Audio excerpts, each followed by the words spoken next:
Hop. Retseptda ya'ni boshlanishda retsept ikki chetida 1-2 sm joy qoldiriladi deyilgan.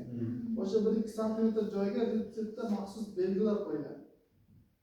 O'sha retseptda maxsus belgilar qo'yishda, ya'ni sito, statin, repeater, non-repeater belgilar qo'yiladi.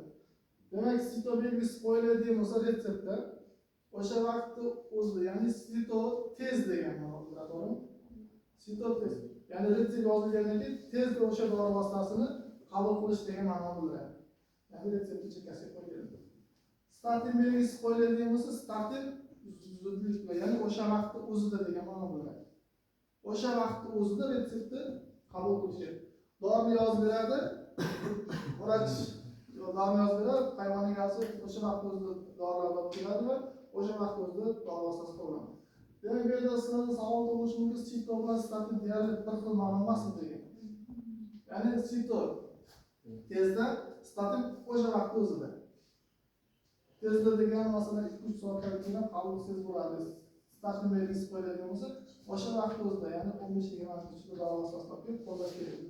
Statin belgisi asosan hayvonlar zaharlanish kasalliklarida ko'p qo'llaniladi. Ya'ni dori vositasini zudlik bilan yuborish kerakligi vaqti.